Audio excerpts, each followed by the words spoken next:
Dans un communiqué publié ce 28 décembre 2024, l'état-major général des armées de la République de Côte d'Ivoire a refuté les accusations du président de la transition nigérienne, le général de brigade Abdourahmane Tiani, selon lesquelles les forces armées de Côte d'Ivoire contribuent à une formation militaire dilettantiste nigérien réfugié dans ce pays, avec pour objectif la déstabilisation du Niger sous l'égide de la France. Dans leur réplique, signée par le chef d'état-major, le général de corps d'armée Lassina Doumbia, les forces ivoiriennes disent s'inscrire en faux contre ces accusations proférées sans aucun début de preuve et demandent aux autorités militaires nigériennes de plutôt se focaliser sur leurs objectifs sécuritaires. Cette sortie qui intervient après celle du Nigeria ou encore de la CEDEAO va-t-elle crisper encore davantage les relations entre Abidjan et Niamey? Cet épisode de tension sera-t-il enfin le dernier? Comment normaliser l'axe Niamey-Abidjan? Voilà, mesdames, messieurs, les principales interrogations au cœur de cette émission du Point sur l'actualité. Et puis nous reviendrons en deuxième partie sur ce projet ambitieux porté par le président en image qui défile. Le républicain Donald Trump a récupéré le canal de Panama et a annexé au même moment le Groenland ou encore le Canada. L'ambitieux projet de Donald Trump ne laisse personne indifférent et ce, quelques jours seulement avant son investiture et son grand retour à la Maison-Blanche. Quelles explications donner à ces visées expansionnistes du futur président américain? Menaces ou mauvaise plaisanterie? Son projet, celui de rendre à l'Amérique sa grandeur, passe-t-il par l'agrandissement de son territoire?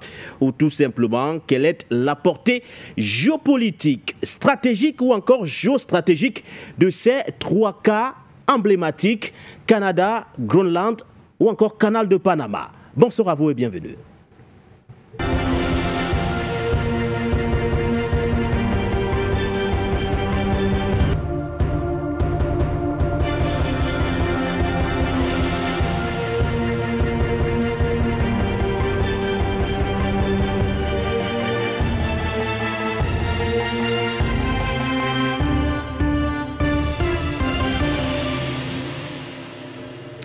La Côte d'Ivoire abrite-t-elle réellement dilettantistes réfugiés formés au même moment par les forces armées ivoiriennes, ceci dans l'optique de déstabiliser le Niger? La confirmation a été faite il y a quelques jours par le général de brigade Abdourahmane Tiani, quelques jours plus tard après la sortie de la communauté économique des États de l'Afrique de l'Ouest sur le cas du Nigeria ou encore du Nigeria proprement dit qui avait démenti entre autres certaines accusations portées contre Abuja.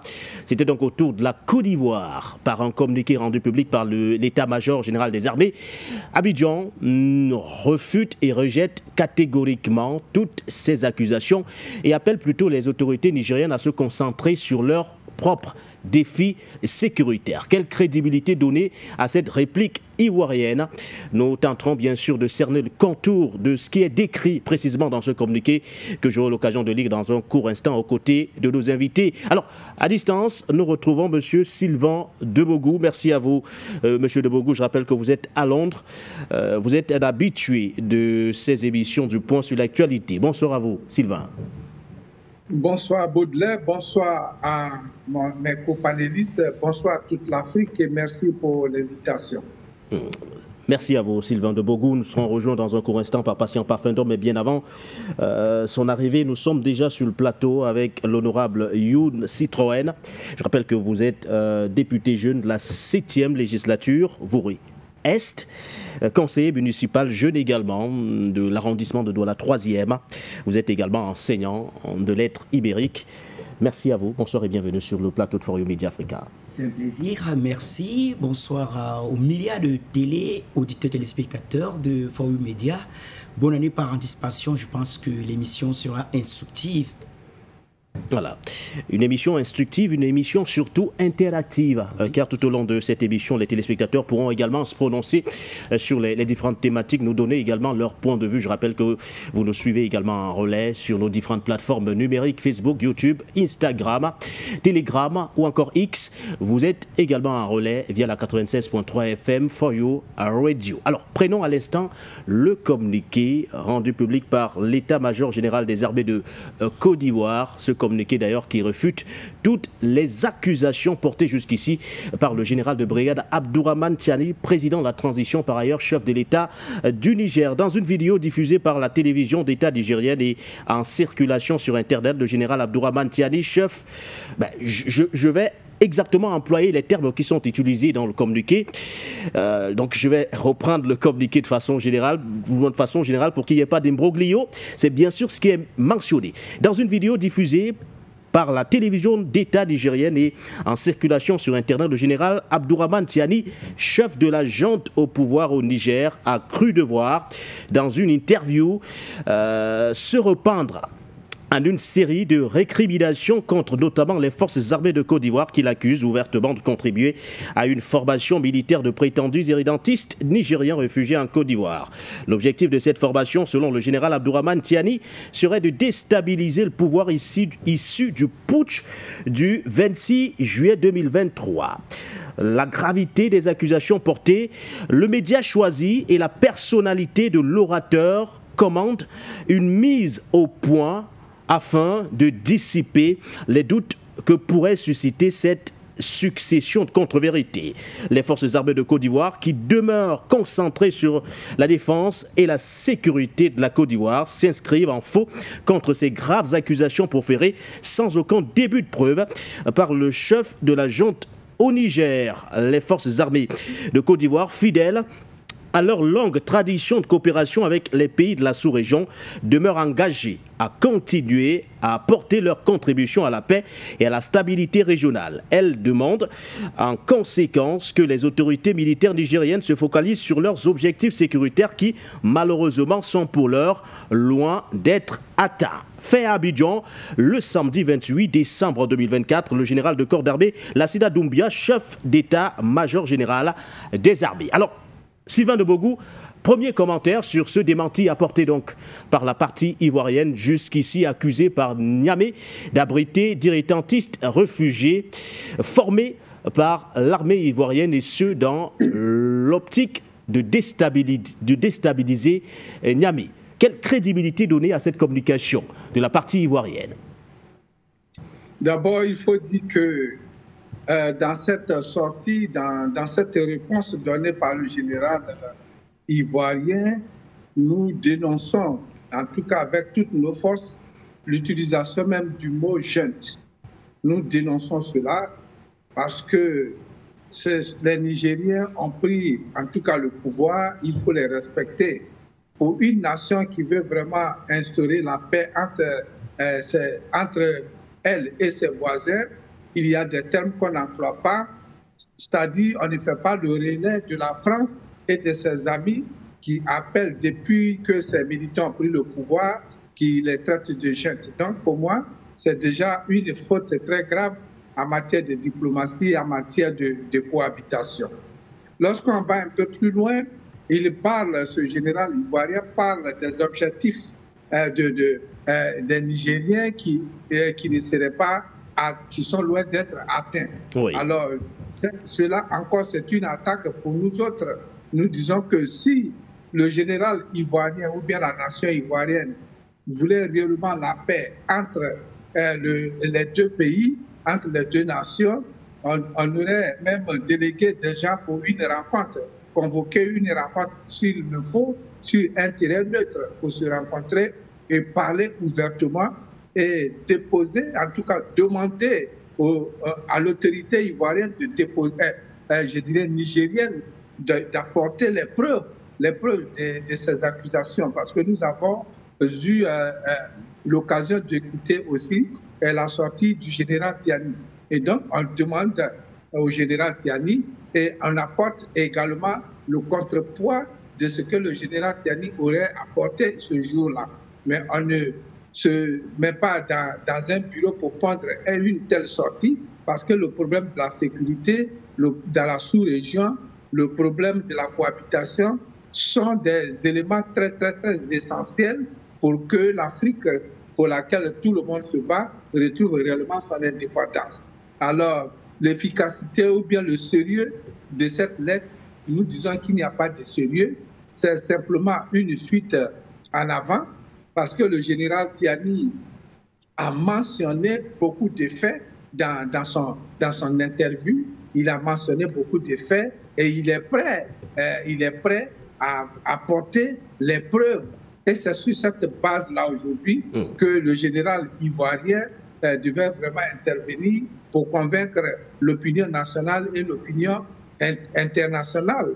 Mais depuis très longtemps, la Côte d'Ivoire, le Bénin et le Nigeria ont été toujours mis sur le banc des accusés, comme quoi ils sont en train d'entraîner, c'est sur leur sol, ils entraînent des forces pour aller déstabiliser les pays de l'AES. Le général Tiani a donné des nombres exacts, des nombres très exacts, et c'est vraiment embêtant de voir une telle sortie de la part du général ivoirien qui n'a rien apporté réellement. Mais quelle devait être la réaction de la partie ivoirienne, Sylvain de Bogo, si vous n'accordez aucune crédibilité à ce démenti de l'état-major général des armées? Quelle devait être la réaction de la partie ivoirienne, dans ce cas, face à ces accusations qui sont tout de même graves? On rappelle que le général de brigade Abdourahmane Tiani, selon le général de brigade Abdourahmane Tiani, des agents subversifs auraient été formés dans le 43e BIMA, qui est la base militaire française du côté de la Côte d'Ivoire entre le 2 octobre et le 15 novembre 2024. Cette formation aurait pour objectif de déstabiliser le Niger ainsi que d'autres pays membres de la Confédération de l'AES. Oui. Comment aurait dû réagir la Côte d'Ivoire? Le général Tiani est précis dans ses accusations. Il est précis et c'est sur ces accusations, sur ces précisions et sur le nombre même de personnel entraîné, les lieux d'entraînement, c'est sur ces précisions que le général ivoirien devait intervenir. Mais nous voyons que sa lettre, c'est simplement un coup d'épée dans l'eau qui n'a aucun effet. C'est une fuite, je le répète, c'est une fuite en avant. Il n'a pas démenti. Son objectif, lui, n'a pas été atteint. Il n'a pas démenti les faits ou bien les accusations qui lui sont reprochées. C'est ce à quoi on assiste aujourd'hui. Il aurait fallu qu'il dise que voici, il donne des heures et il donne des jours, le général Tiani. C'est à cela, c'est sur ces points qu'on attend le général ivoirien. Mais malheureusement, comme à leur habitude, ils ont toujours nié ce qui se passe. On a vu dans le cas du Mali où des rebelles ivoiriens ont été amenés là-bas par Alassane Dramane Ouattara pour déstabiliser encore l'AES. Ils ont nié. Il a fallu une négociation de Faure Gnassingbé pour que cela soit relâché. Donc il y a beaucoup de choses et on attend toujours le général ivoirien, l'État ivoirien à revenir sur ses pas pour vraiment convaincre par démonstration concrète pour convaincre l'opinion nationale et internationale et aussi apaiser en tout cas tout ce qui est soupçon dans la sous-région, comme quoi la Côte d'Ivoire, nous l'avions toujours dit, le 43e BIMA, c'est de base de relais à la France qui ne veut pas partir de ces pays de l'AES et donc aujourd'hui qui, ma foi, remplace les Français à la peau blanche, il faut le dire, par des Français à la peau noire, parce que la Légion étrangère française regorge de beaucoup d'Africains et beaucoup d'Africains qu'on déverse dans ce camp-là pour faire la formation et ce sont eux qui vont encore sur le terrain pour commettre tous ces crimes-là, toutes ces déstabilisations.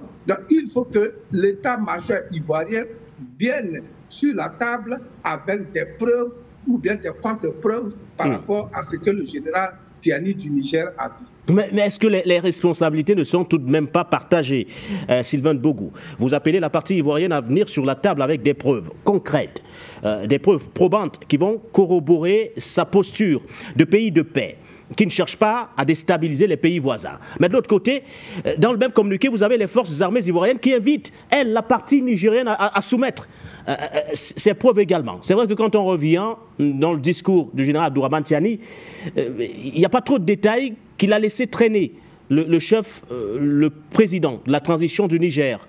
Est-ce qu'il ne faudrait pas qu'à ce niveau également, on soumette clairement les preuves de ces formations que l'armée ivoirienne octroie, ou du moins, oui, octroie effectivement à tous ces irrédentistes réfugiés nigériens qui cherchent aujourd'hui à déstabiliser les autorités en place.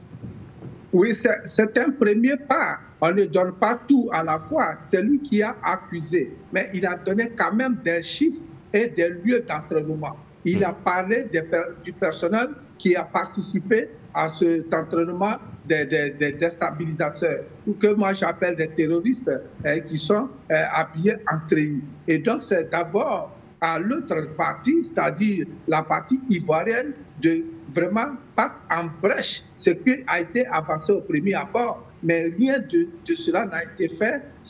On nous a servi en tout cas un communiqué très plat qui ne parle même pas des dates, qui ne parle pas des lieux, qui ne parle de rien en réalité, comme si on était dans une école primaire où on faisait vraiment un devoir de rédaction, et c'est vraiment décevant. Donc, je pense que celui-là qui a accusé le général Tiani, qui a accusé, attend à ce que les Ivoiriens, le côté ivoirien, apportent les premiers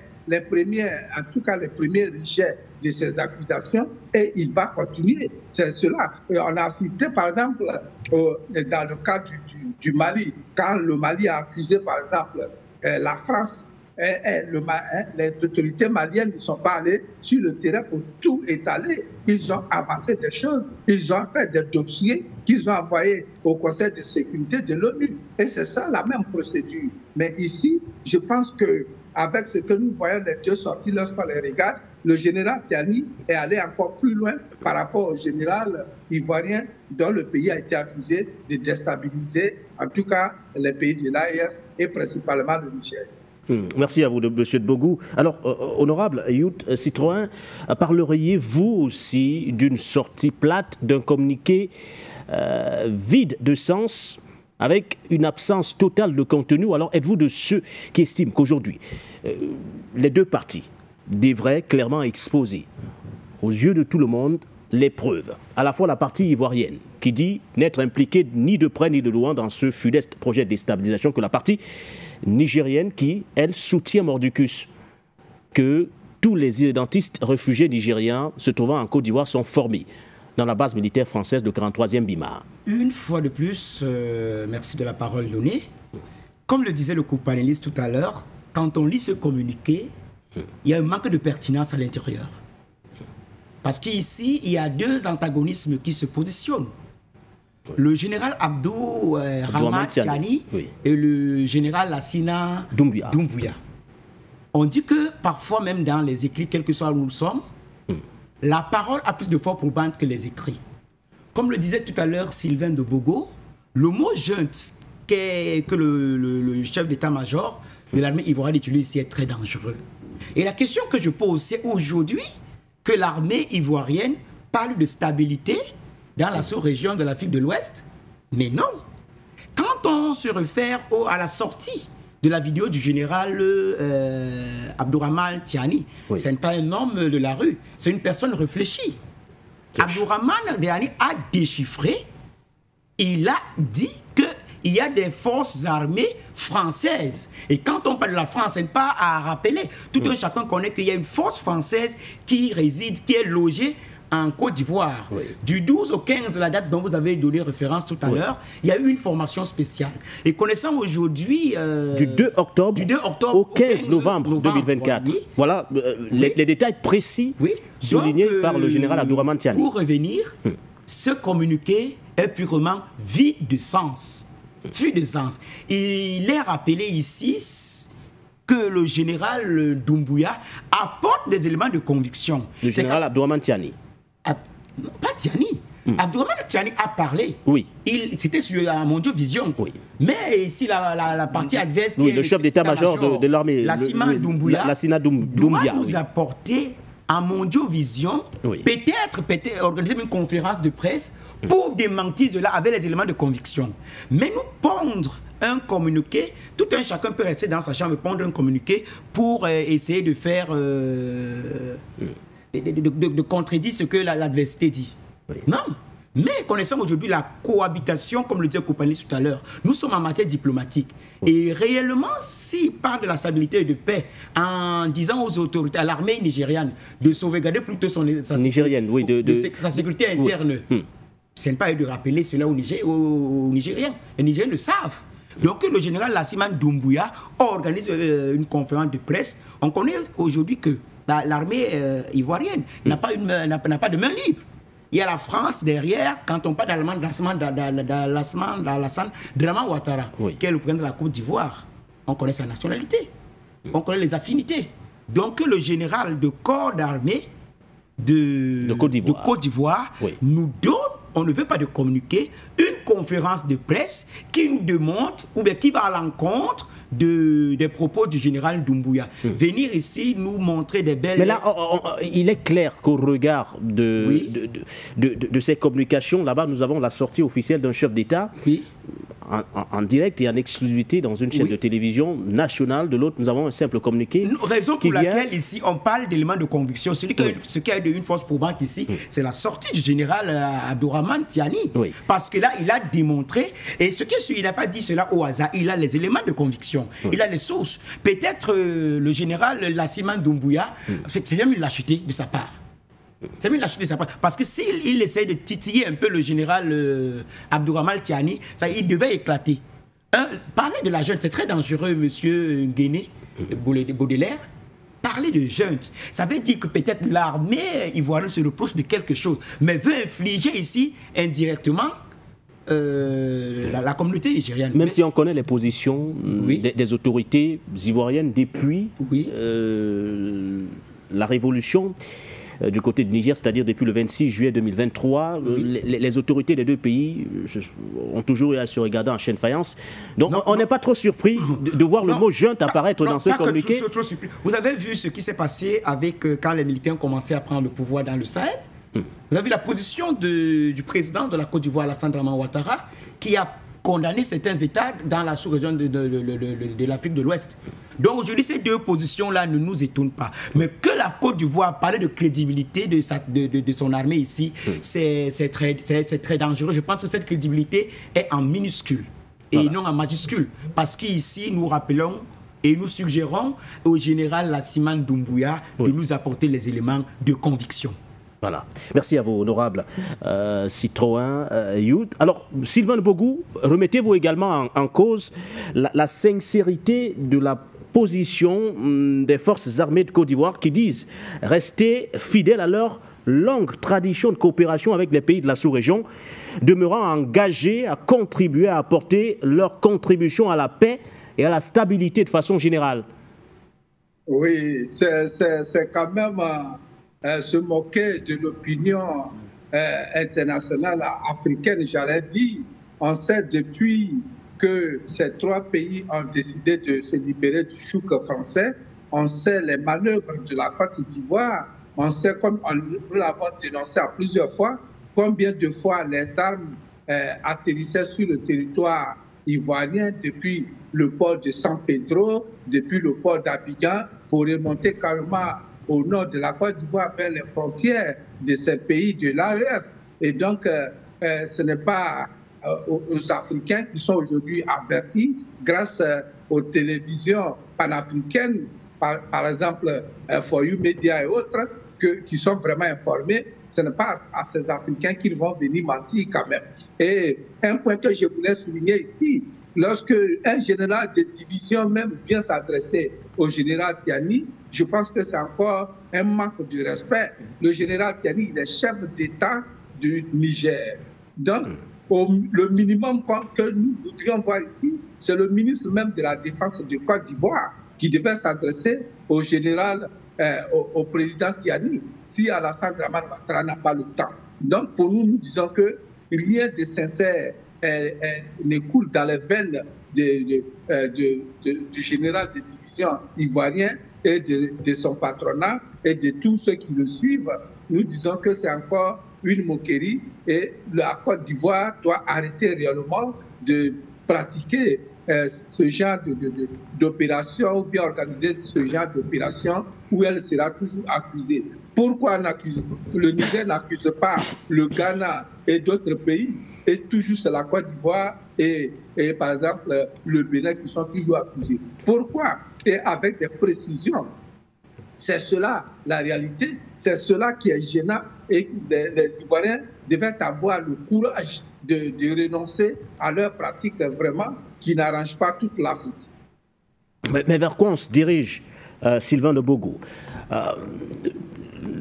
Ce que nous portons comme combat aujourd'hui, c'est d'éviter que les pays se divisent de cette façon. Et depuis le 26 juillet 2023, rien ne va entre la Côte d'Ivoire et le Niger. Pour ne pas dire la Côte d'Ivoire et l'AES de façon générale. Là, on a l'impression qu'on a franchi une étape de plus dans ces relations suffisamment tendues jusqu'ici. Est-ce qu'on parviendra à normaliser l'axe Niamey-Abidjan? Si oui, que faut-il faire? L'axe Niamey-Abidjan a été endommagé par Abidjan. Les Nigériens ne sont pas venus au pouvoir dans le souci de déstabiliser un quelconque pays. Ils sont venus, ils ont pris le pouvoir pour leur liberté et par ricochet pour la liberté de toute l'Afrique. Ce sont c'est Alassane Dramane Ouattara et son équipe et ses suiveurs qui pensent qu'ils doivent faire le travail de la France. Ils doivent maintenir le reste de l'Afrique sous le contrôle vraiment, je dirais, de censure, sous le contrôle de censure tous les autres pays africains, parce que lui, Alassane Dramane Ouattara, a carrément remis la Côte d'Ivoire à la France. Voilà le problème. Dans ces pays de l'AES, n'ont pas de problème. C'est Alassane, il faut dire. On n'a pas encore entendu qu'un seul pays de l'AES a envoyé des gens en Côte d'Ivoire pour commettre des atrocités, commettre des coups d'État, préparer des coups d'État. Non, on n'a pas encore appris que dans ces pays de l'AES, il y a des groupes d'Ivoiriens qui se préparent pour envahir, pour enlever Alassane Dramane Ouattara au pouvoir. Non, c'est au contraire Alassane Dramane Ouattara, j'ai cité tout de suite le cas malien, c'est Alassane Dramane Ouattara qui, ma foi, met tout le monde en prison. Lorsqu'on vient du Mali, on a vu le cas de Pulchéri Balé qui était allé au Mali simplement et qui a rencontré des autorités. À son retour, elle a été inculpée, elle a été mise en prison pour avoir rencontré les autorités maliennes. C'est cela. Donc, c'est Alassane Dramane Ouattara qui veut tout faire pour amener, en tout cas, ces pays-là de force dans la CEDEAO, qui est carrément une boîte à répétition de l'Élysée. Et c'est ce qui est dommage pour toute l'Afrique. Donc, pour revenir à votre question, nous disons que Niamey, Bamako et Ouagadougou sont prêts à normaliser les relations. C'est plutôt Abidjan avec à la tête Alassane Dramane Ouattara qui ne veut pas normaliser les rapports, alors que dans ces pays-là, il y a autant d'Ivoiriens que de Burkinabés et autres, de part et d'autre. Les familles sont divisées par les frontières imaginaires que les colons nous ont laissées. Donc Alassane Dramane Ouattara devra lui-même comprendre. Il sait bien qu'il est de Saint-Dou au Burkina Faso. Et donc, s'il est aujourd'hui président de la République de Côte d'Ivoire, il devra lui-même s'asseoir et bien réfléchir avant d'aller attaquer d'autres pays, avant d'aller déstabiliser d'autres pays. Merci à vous. Je pense que nous irons un peu tôt au standard aujourd'hui avec le concours de la réalisation. On va afficher les codes d'accès pour permettre à nos téléspectateurs de pouvoir réagir. Juste après votre intervention, honorable Youth Citroën, une décrispation est-elle encore possible dans un contexte de tension permanent? Non, parler de contexte permanent ici est très dangereux. Et comme le disait le co-panéliste... Mais là, on n'a aucune main tendue, que ce soit de la partie ivoirienne ou encore nigérienne. Non, parler de main tendue... C'est vrai qu'on ne sait pas trop ce que veulent les autorités ivoiriennes aujourd'hui, qui restent campées sur leur position et semblent toujours regarder ce qui se passe du côté de l'AES comme étant des jantes. Vous savez, quand vous avez pour allier la France... qui est très dangereuse en matière de diplomatie, de politique hypocrite, faut avoir une méfiance. Et aujourd'hui, la position de la Côte d'Ivoire c'est d'embellir son image. Mais la Côte d'Ivoire, avec pour président de la République Alassane Dramane Ouattara, est déjà... ça devient un élément dangereux dans la sous-région de l'Afrique de l'Ouest. Pourquoi ne pas les pays de l'AES? Ces pays sont autonomes, ces pays sont libres de quitter du joug français. Je ne sais pas ce qui dérange la Côte d'Ivoire là. Et d'ailleurs, regardons même depuis que ces pays-là sont autonomes aujourd'hui, avec les militaires au pouvoir, il y a un décollage qui se signale dans le développement. Chaque nation est libre de choisir son allié. Chaque nation est libre de choisir son leader, sa magistrature suprême. Comme le disait le copaniste tout à l'heure, par exemple, c'est inadmissible qu'un chef d'État, comme le général Abdourahmane Tiani, s'en va en Mondiovision pour évoquer un certain coup d'État qui se prépare. C'est un chef d'État-major qui est le général Lassima Doumbouya qui vient parler. Ce n'est pas sa hauteur, ce n'est pas son rang social. On attendait peut-être le ministre de la Défense ou bien la sortie aussi du président de la République de la Côte d'Ivoire qui est Alassane Dramane Ouattara. Dans ce contexte... Le chef d'état-major peut bien évidemment recevoir des ordres de la part du ministre de la Défense. Du ministre de la Défense. Monsieur Téné Birahima Ouattara. Mais attention, nous sommes ici, quand on parle de conflit d'État, nous sommes en relation diplomatique. On ne s'amuse pas. Il faut faire attention parce que la voix du général Abdourahmane est porteuse. Et la sortie du général Lassina Doumbouya. On dit c'est le gars de port. Le général, il est général de... Oui, le chef d'état-major des armées ivoiriennes. Ça dit beaucoup. Peut-être qu'il vient là en... Comment je peux dire ça? En armure pour essayer de barricader certaines choses, mais non. Mais parler de paix ici actuellement... Il n'y a pas de dégel envisagé? Non, je ne pense pas. Dans ces relations? Je ne pense pas. Parce que beaucoup plus, le pays qui dérange ici, c'est la France. Parler sauf si la France quitte du joug français et accepte une coopération pacifique sans... comment je peux comment on appelle ça? Sans avoir des obligations, les injonctions de la France. Au cas contraire, en France aujourd'hui, on a les bases militaires. À Abidjan. Abidjan est même une ville française. Et Alassane Dramane Ouattara a une femme de nationalité française. On voit aujourd'hui que ce joug-là, cette coopération dans l'Afrique, la région de... En Afrique de l'Ouest, pour qu'il y ait gel, il faut que le président Alassane Dramane Ouattara, peut-être qu'il quitte le pouvoir, ou bien quitte de la coopération française, pour qu'il y ait ce qu'on appelle des relations pacifiques, bilatérales, et une bonne collaboration entre la sous-région. De façon générale, merci à vous. Alors, Sylvain de Bogou, je ne sais pas s'il faudrait que nous allions déjà au standard ou pas avec M. de Bogou. La communication du général Abdourahmane Tiani était dirigée, c'est vrai, vers les autorités ivoiriennes, mais beaucoup plus sur ce 43e BIMA en question, qui est la base militaire française jusqu'ici stationnée du côté de la Côte d'Ivoire. Mais est-ce qu'avec le démantèlement annoncé ou du moins la rétrocession, je préfère mieux utiliser le terme rétrocession parce que ce qui se passe ailleurs n'est pas ce qui se passe du côté de la Côte d'Ivoire, parce que là-bas on parle beaucoup plus de rétrocéder le 43e BIMA aux forces armées ivoiriennes. Mais est-ce qu'avec cette rétrocession, les choses pourraient éventuellement changer? Sylvain de Bogou. Il n'y a pas de rétrocession effective. Et comme je le disais tout à l'heure, c'est simplement pour faire dormir les gens sur le laurier. Aujourd'hui, ce qu'ils appellent rétrocession en Côte d'Ivoire, c'est le remplacement des militaires français blancs, il faut le dire, il faut le préciser, des militaires français blancs par des militaires français noirs. Et donc, qui entraîne au combat des militaires, quelques militaires ivoiriens qui sont en même temps pro Alassane Dramane Ouattara. La sélection est faite de façon très directe. Lorsque dans l'armée, on sait que tu n'es pas pro Dramane Ouattara, tu ne peux pas avoir accès à cette formation.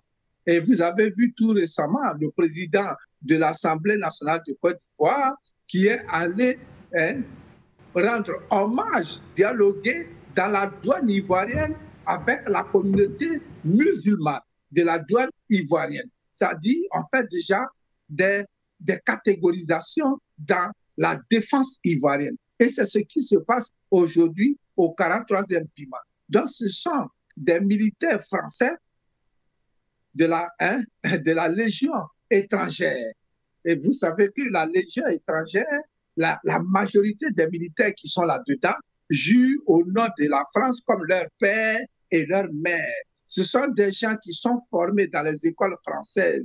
Ce sont des orphelins de père, c'est-à-dire des enfants qu'ils ont pris, que la France prend en compte et qu'elle jette dans ces écoles militaires, et donc ils reconnaissent seulement la France comme leur père et leur mère à la fois. Donc, parlement de la France, ils sont prêts à prendre les fusils, ils sont prêts à mourir pour la France. Ce sont ce genre de personnes que la France est en train de remplacer par les militaires blancs français qui sont visibles, donc qui ne peuvent pas se cacher aux yeux des Ivoiriens par les Noirs, qui peuvent aujourd'hui faire des infiltrations, qui peuvent aller dans les hôtels, dans les matchs de football, qui peuvent pénétrer n'importe quel milieu ivoirien pour faire de l'espionnage et pour faire des enlèvements qui se répètent aujourd'hui en Côte d'Ivoire. Il n'y a pas de rétrocession, c'est simplement un remplacement d'une couleur par une autre en Côte d'Ivoire.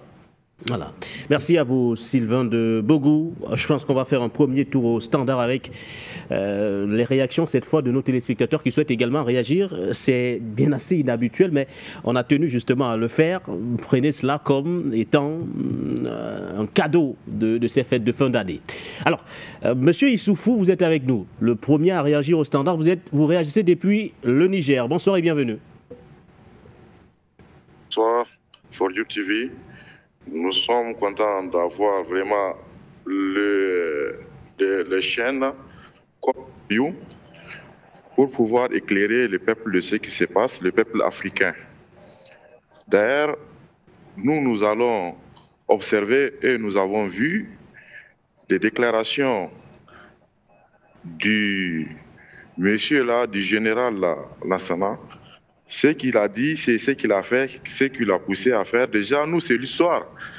On doit se référer à l'histoire. L'histoire, ça veut dire quoi? Quand nous parlons de l'histoire, nous parlons même de Ouattara. Comment lui, il a accédé au pouvoir? Qui l'a présenté au président Houphouët-Boigny en 1991? C'est Dominique Ouattara. Et jusque-là, qui l'a proposé? Qui a fait en sorte que Ouattara soit président en Côte d'Ivoire? C'est Dominique Ouattara avec les relations avec Sarkozy, parce que c'est Sarkozy qui a imposé Ouattara en Côte d'Ivoire. Et donc, jusque-là, Ouattara a agi sous instruction de Dominique. Parce que Dominique est là, Dominique seul représente la France là-bas. Et Ouattara, lui, il est là pour l'intérêt de la France. Donc c'est dans ce sens-là qu'il est, c'est comme si il est le bras armé de la France. La France a fait tout pour vraiment faire retourner les pays de l'AES dans sa joue. Et Ouattara est celui qui a été désigné pour ça. Parce que lui, de toute façon, c'est comme ça, c'est grâce à ça qu'ils l'ont placé à la tête de la Côte d'Ivoire.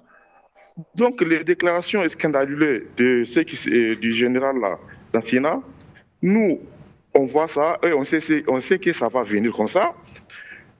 Et si on regarde lui aussi son histoire, parce qu'on doit se référer à l'histoire. On doit se référer à l'histoire. Ce qui s'est passé et comment lui il a été, même ce galon de général, comment il l'a porté. Donc, ce qu'ils sont en train de faire, de toute façon, c'est les manœuvres de la France. Donc, ce n'est rien qu'ils sont là et ils s'en fichent du peuple africain. Nous, ce que nous souhaitons, c'est que le peuple africain de la Côte d'Ivoire, le jour où il prendra leur propre décision et leur propre pour installer chez eux celui qu'ils ont élu pas Ouattara. Parce que Ouattara n'a pas été élu. Ouattara, lui aussi, quand son général parle de putschistes, Ouattara c'est un putschiste. Ouattara c'est un putschiste. C'est le violaire de la constitution ivoirienne. C'est du putsch constitutionnel. Donc vraiment, nous, ça ne nous a pas étonnés de voir ce genre de réaction de sa part.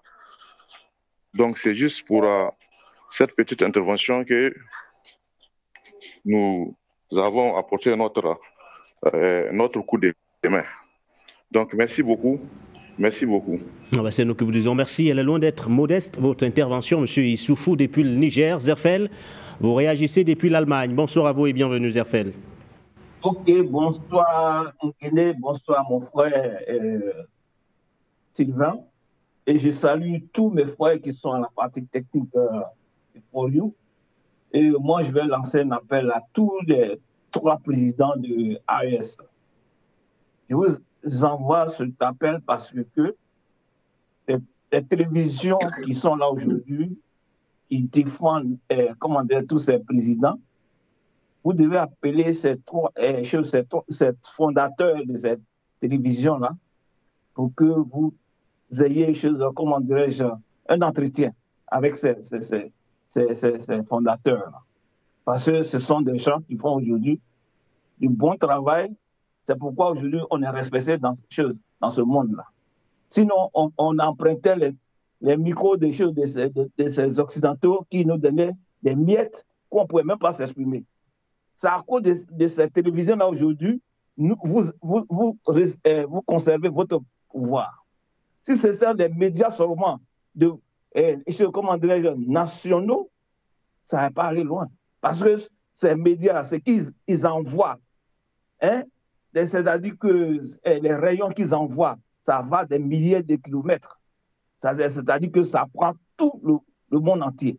Alors, donc, vous qui êtes là aujourd'hui, quand on applaudit partout, quand on chérit partout, ayez quand même l'amabilité, ayez la main sur la poitrine pour inviter tous ces fondateurs des télévisions qui défendent sur l'intérêt des Africains. Faites ce geste-là, c'est pas, je ne vous impose rien, mais c'est avec volonté que je vous demande que vous allez faire ce geste-là, en les appelant pour que vous signiez comment ils doivent travailler avec vous. Ça, c'est très important. Alors, si je viens de dire ça, ce qui se passe aujourd'hui avec tous ces tralala qu'on est en train de voir entre la Côte d'Ivoire, moi, quand vous faites exception de certains pays, là, moi, ça me dérange. Parce que le Togo qui est là, c'est un pays qui est dangereux. Le Bénin, dangereux. La Côte d'Ivoire, c'est pire. Même le Sénégal, c'est pire. La Mauritanie, tous ceux qui sont aux alentours de nous, là, même le Nigeria, quand on dit que c'est ce grand-père en Afrique de l'Ouest, là, ça, c'est le pays le plus dangereux même. C'est le plus dangereux même on apprécie tous les jours. Parce que c'est pas le volume qui fait l'intelligence. C'est pas parce que tu es grand, tu es gros, tu es gaillard, que tu es plus intelligent que le petit. Non, c'est pas ça. S'ils étaient intelligents, là, vous savez bien combien ceux-là, ils ont eu le pétrole avant tous les pays africains. Regardez comment ils vivent aujourd'hui. Regardez, comparez-la avec les pays arabes, là. Il n'y a pas de chose. Il n'y a pas il n'y a pas photo. Donc, c'est pour te dire que ce pays-là, il se gonfle pour ne rien. Donc, moi, ce qu'ils sont en train de faire, là, ce que Tiani a dit, là, c'est la vérité. Ils doivent surveiller ce pays-là. On a vu avec le Cameroun, vous faites frontière là-bas. On a vu Boko Haram. Et quand les militaires camerounais, ils ont poursuivi jusqu'à là-bas, qu'est-ce qu'ils ont dit? De laisser les gars. Ils devaient aider des militaires camerounais pour prendre des djihadistes en étau, mais ils n'ont pas fait ça. C'est pour te dire que de ne pas compter sur ces gens-là. De veiller, mes frères, les 3 pays-là, veillez. Ne laissez pas. Même l'histoire de fait, on dit un militaire, là, il sourit une fois. C'est le 31, vous allez sourire, mais avec un œil ouvert. Ça, c'est vraiment des choses. Parce que si vous fermez les 2 yeux, là, ça sera fatal. Ça sera très fatal pour vous. Donc, moi, je vous dis, tous ceux qui sont en train de faire, comment dire, semblant de ministre des Affaires étrangères du Bénin qui est en train de parler, machin, sortir, rentrer là, donc son président aujourd'hui est en train de dire, vous êtes des frères là, vous n'êtes pas des frères là. Parce que ce qui cache derrière le dos là, vous ne voyez pas. Vous ne voyez pas. Parce qu'ils font semblant. Hein? Parce que les Français là, ils disent non, essayez de t'approcher de ces pays-là en disant, machin, ils font semblant, ils ne sont pas partis à leur réunion là. Ça veut dire quoi? Ça veut dire qu'ils sont d'accord avec vous? Non, moi je dis non. Moi, mon ennemi là, je le surveille à 1 micron. C'est-à-dire que dans tous ces mouvements, moi je le suis. Alors c'est pourquoi moi je demande à mes frères de tout simplement de veiller parce que l'année va finir, on va rentrer dans une nouvelle année. Il faut que, en rentrant, il faut que ces 3 pays-là, les citoyens puissent sourire, puissent lancer un ouf pour dire qu'on est libéré. C'est-à-dire que vous avez vos billets de banque dans vos mains, vous allez les brandir devant tout le monde et tous les autres Africains, là, on sera heureux de vous voir avec ces nouveaux billets dans vos mains. Et pour commencer la nouvelle année, moi, je vous demande de veiller très, très, très, très bien sur vos citoyens pour ne pas avoir des choses, comment dirais-je, les yeux de crocodile pour pleurer. Donc, je vous souhaite une bonne, heureuse année. Et sans oublier d'appeler les fondateurs de cette télévision qui vous défendent jour et nuit. Je lance l'appel à ceux des appelants de ces pays-là de vous approcher un peu, de faire l'écho auprès de vos présidents pour que vraiment ils puissent prendre. Bien sûr que vous avez vos télévisions nationales, mais ce qui est international, ce sont ces télévisions-là. Regardez For You. Combien de personnes qui appellent là-bas?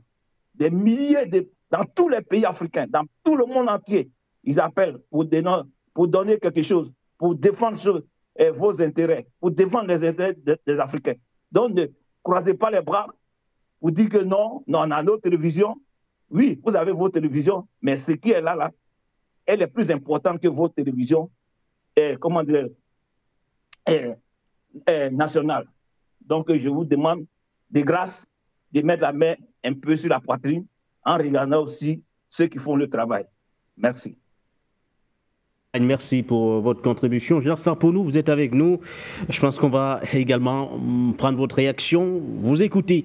Quelle est la lecture que vous faites justement de la situation, la communication de l'armée ivoirienne qui refute les accusations ou du moins les allégations du général de brigade Abdourahmane Tiani?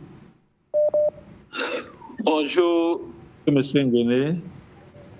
Et d'ores et déjà, nous vous souhaitons bonne et heureuse année 2025. Courage à vous, que cette année, l'année nouvelle nous apporte plus d'énergie. Et c'est une énergie qu'on doit chaque fois renouveler. On ne sera pas fatigué. Ne soyez pas fatigués, vous aussi là-bas. Et que Dieu vous bénisse. Alors, concernant le discours de Tiani, c'est un discours vraiment très, très, très historique et qu'il faut étudier. Et de ce discours, vous allez voir les réponses à tout ce qui vous entoure, que ce soit le Cameroun, le Bénin, la Côte d'Ivoire, le Ghana, le Nigeria, le Tchad. La réponse à ce que les hauts problématiques que vous allez poser concernant ces pays se trouve dans le discours de Tiani. Donc, et ce que dit l'armée ivoirienne, ils n'ont pas de couilles, c'est des vauriens. Celui-là qui a parlé, c'est un vaurien. On ne va pas comparer. Je dis bien, que qui m'écoute là-bas. On ne va pas comparer le blabla au discours de Tiani. Pour nous, le discours de Tiani, c'est un discours très mémorial, c'est un discours très historique. Ça nous rappelle notre histoire, ça nous rappelle d'où nous venons, ça nous rappelle encore beaucoup de choses qui doivent nous obliger à chasser la France. Tout ce qui se passe en Côte d'Ivoire. Mais au fait, celui-là qui passe, ce n'est pas un rebelle. Celui-là qui parle là, ce n'est pas un rebelle.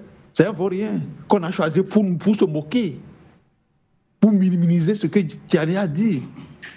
La Côte d'Ivoire est complètement détruite. pas la France. Mais nous devons prendre conscience quand même. Mais de quel droit la France manipule comme ça? C'est-à-dire, monsieur Nguéné, on ne veut pas, sincèrement, il n'y a pas question de diplomatie, hein. C'est faux, c'est du mensonge. Il dit bien, votre histoire de diplomatie que vous parlez là, non, c'est faux. C'est blagué tuer. C'est eux qui vous tuent, vous ne les tuez pas, c'est eux qui vous tuent chaque fois. Est-ce que monsieur Nguéné, est-ce que nous sommes déjà formés nous avons déjà fait le plan qu'on va faire pour détruire, pour aller attaquer la France? Mais ce n'est pas la France qui chaque fois organise avec des billets de banque, corrompt. Et après venir encore dire qui sont nos amis, et nous croyons. Mais c'est mauvais, c'est très mauvais. Ce pays-là, c'est un pays maudit. Nous devons normalement les renvoyer dans toutes nos institutions. Quand les Français viennent vers nous pour dire qu'ils sont nos amis, nous devons les chasser. Nous devons les chasser. Mais on baisse la tête parce qu'on pense que des milliards qu'on va recevoir aujourd'hui, ça va finir notre vie. Non, c'est pas bon, ce n'est pas sérieux. La France n'a pas le droit d'occuper la Côte d'Ivoire. Regardez par exemple le Bénin. Patrick Talon est à Cotonou, mais les Français sont à Porga et puis ils sont sur la terre de Dahomey et pour attaquer encore leurs frères nigériens. Et ils sont là pour dire que la France n'a pas d'armée au Bénin. Mais qu'est-ce que c'est une niaiserie là? Mais vous êtes fous ou bien quoi? Mais qu'est-ce que la France? Je sais que c'est un pays luciférien, c'est un pays démoniaque, c'est le diable en personne. Mais si vous n'êtes pas mauvais, vous ne pouvez pas vous associer à ce diable-là. Vous allez dormir avec la vipère, vous allez dormir dans votre chambre avec la vipère, avec le cobra, mais ce n'est pas possible. Mais vous vous sentez à l'aise. Parce qu'ils vous ont dominé. Parce qu'ils ont l'argent, ils ont la force. C'est pourquoi nous demandons à l'AES de continuer à s'armer. Nous allons attaquer, je dis bien, écrivez ça, nous allons attaquer la France. Moi, je l'ai dit. Si nous ne le faisons pas à notre temps, nos enfants le feront un jour. Et d'ailleurs, la France va disparaître. Parce que c'est un pays qui crée trop de dommages à l'humanité. Qui crée des dommages à notre centre de réflexion humain. Faut sortir, M. Sarkozy. De confusion. On dit, mais c'est comme ça la vie. On tue les gens, on vous terrorise, on vient occuper vos terres, on vient prendre ce que vous avez à manger, on vient les prendre, et on vous dit, vous allez vous taire, nous sommes vos amis. Et on pense que nous sommes dans la normalité, ce n'est pas possible. Donc je m'arrête là, et AES, armez-vous jusqu'aux dents. N'ayez peur de qui que ce soit. N'ayez peur de qui que ce soit. Que ce soit les impérialistes américains qui disent qu'ils sont forts, n'ayez peur de personne. C'est des faux. C'est des faux.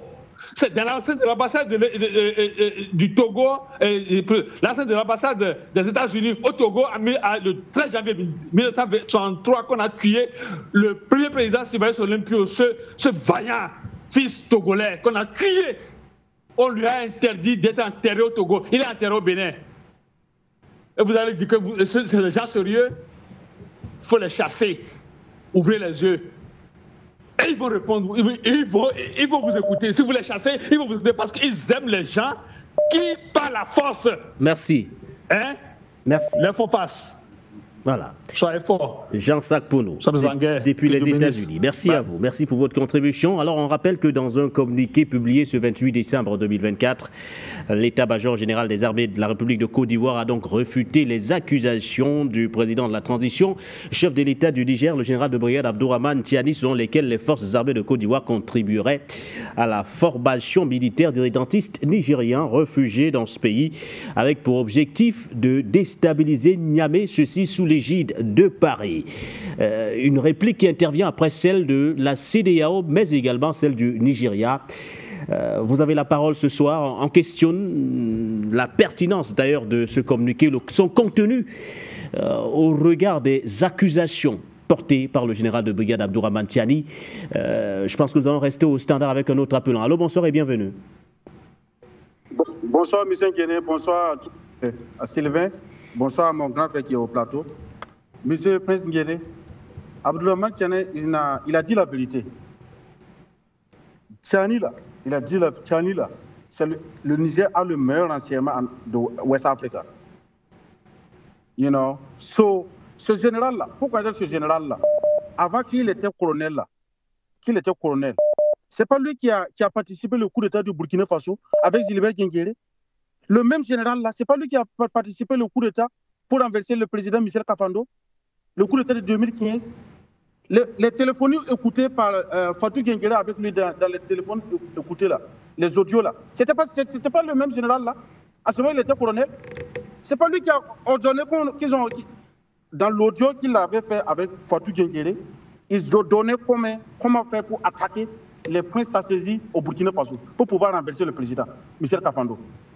Ce n'est pas ce même général-là qu'Alassane Dramane Ouattara a demandé d'aller faire un bataillon pour venir attaquer le Niger. Ce n'était pas même ce même général-là. Le rencontre de CEDEAO pour déstabiliser le Niger, ce n'était pas ce général qui était à la manœuvre pour pouvoir déstabiliser les Ouest Africains. C'est le même général. C'est le même général-là qui a tout fait, toutes sortes de désordres en Afrique. C'est le même général qui était. Pour déstabiliser Laurent Gbagbo, ce général-là, il n'est pas venu au Burkina Faso formé avec IB pour venir déstabiliser Laurent Gbagbo. Ce général-là, il nous parle de quoi? Nous, on connaît son passé. Ce que Tiani dit la vérité. Ce général-là, il n'a rien à nous dire. S'il n'a pas quelque chose à nous dire, qu'il n'a qu'à fermer sa bouche. Parce que nous, on connaît son passé. Comment lui, il est venu pour déstabiliser Laurent Gbagbo. Il a participé à la guerre et rebelle. C'est un dozo. Maintenant, il est devenu général. À l'époque, et tous ils étaient au Burkina Faso avec les IB, avec les Zagzaga, les Ouattao. Ils sont venus déstabiliser Laurent Gbagbo. Et c'est le même général là qui sort pour démentir ce que Tiani dit. Tiani qui n'a jamais participé à déstabiliser aucun pays en Afrique. C'est pas juste. L'histoire reconnaîtra ce général-là. Et l'histoire reconnaîtra Alassane Dramane Ouattara, le président, un bataillon qui voulait déstabiliser de toute l'Afrique. L'histoire reconnaît tout ce que la Côte d'Ivoire de Alassane Dramane Ouattara a fait, toutes sortes de désordres en Afrique.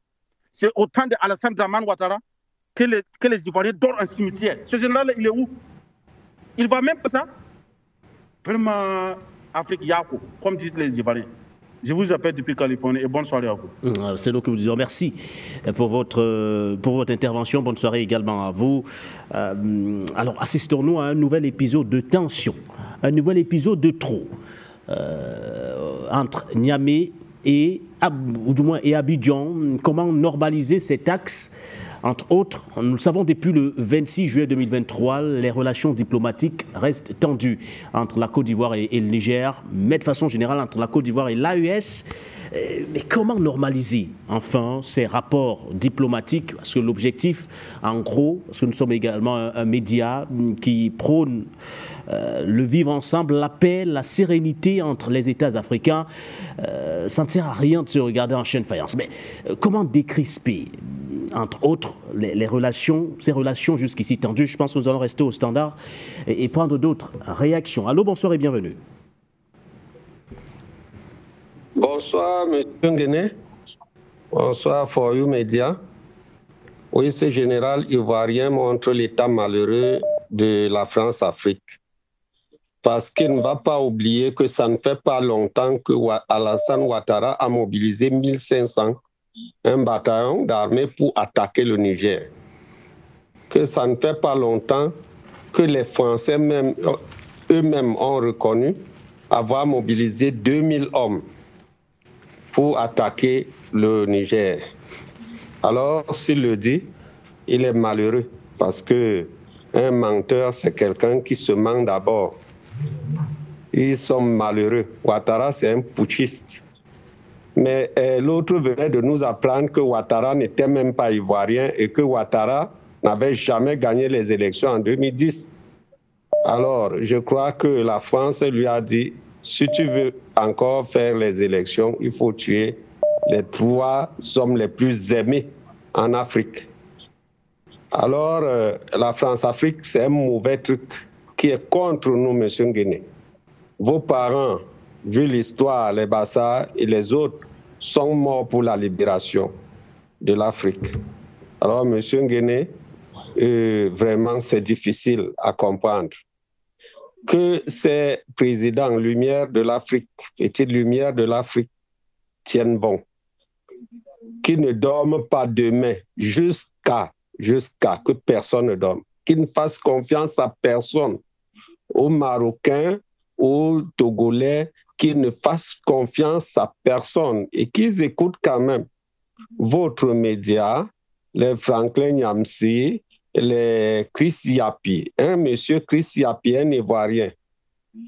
80% de ce qu'il a dit, c'est réalisé. Qu'il écoute ce monsieur.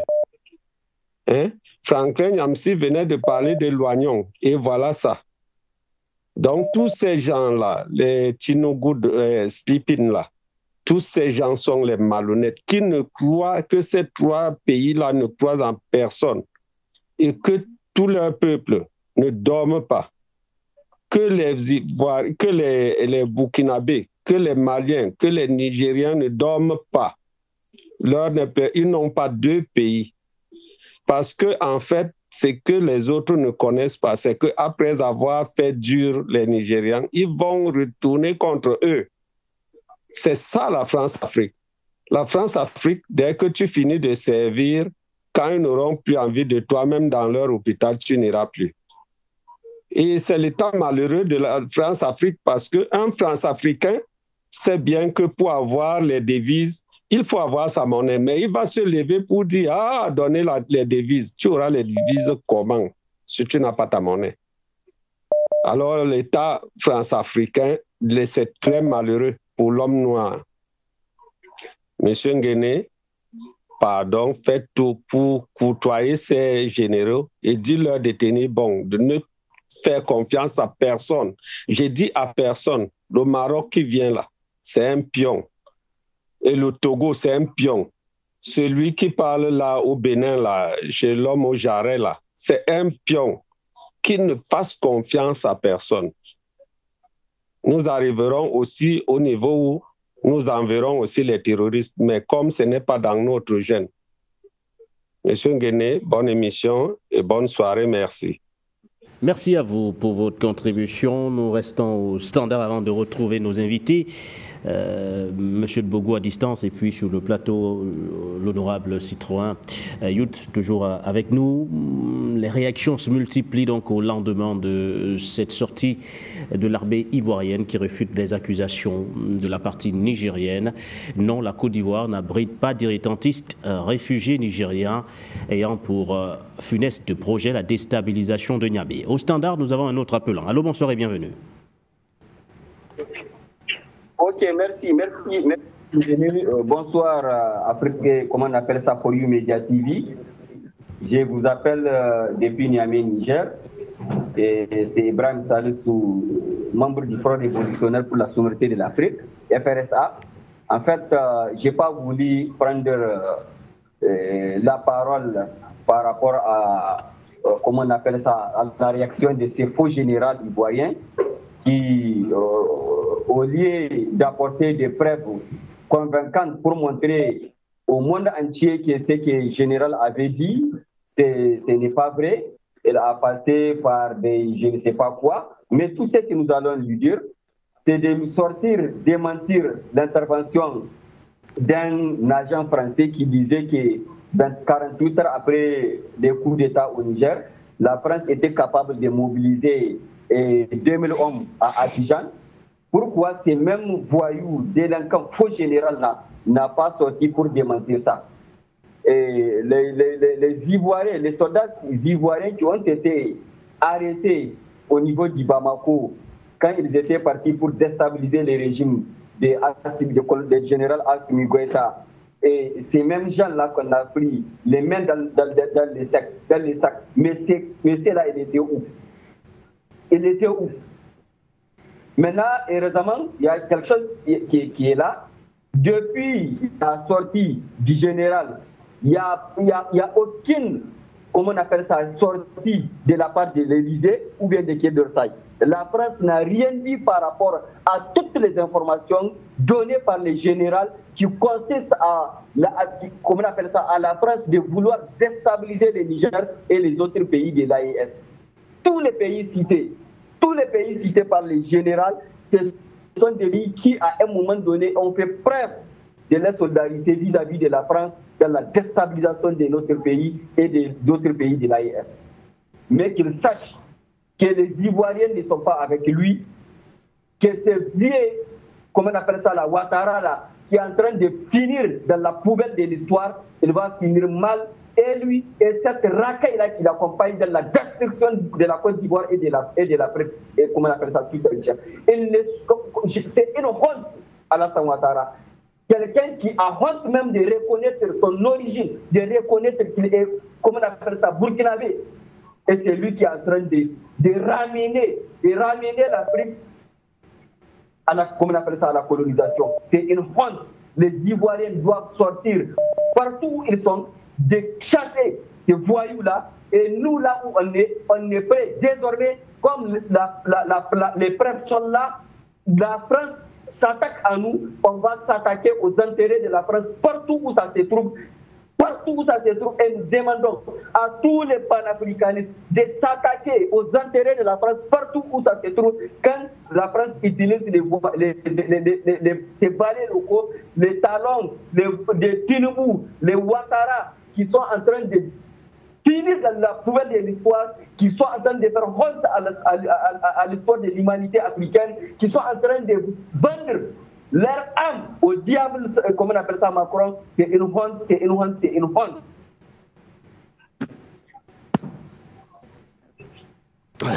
Je pense qu'il est parti. Le message est néanmoins passé. On reste au standard pour les 10 prochaines minutes avant de revenir sur le plateau, toujours aux côtés de nos invités. Je pense qu'on va avancer rapidement avec un autre appelant. Allô, bonsoir et bienvenue à vous. Ouais, bonjour monsieur. Bonjour. Bonjour monsieur. Merci, bonjour et bienvenue à vous.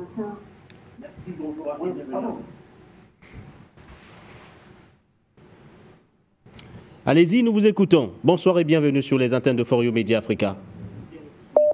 Alors, ok, merci bien monsieur.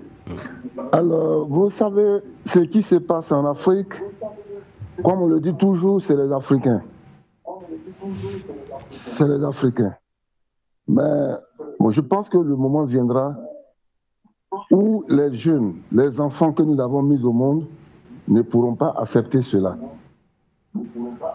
Chez nous, en Côte d'Ivoire, le président Houphouët-Boigny avait dit, et je cite, que vous êtes en train de nous voler. Nous sommes en train de mettre nos enfants à l'école. Et ces enfants, quand ils feront les études comme vous, le moment venu, je pense que vous ne pourrez pas faire ce que vous êtes en train de faire. Aujourd'hui, s'il y a eu l'éveil de conscience des Africains, je pense même déjà que c'est déjà un bon départ. Mais le moment viendra où l'Afrique, la jeunesse africaine, va créer un mouvement populaire de libération de ce continent.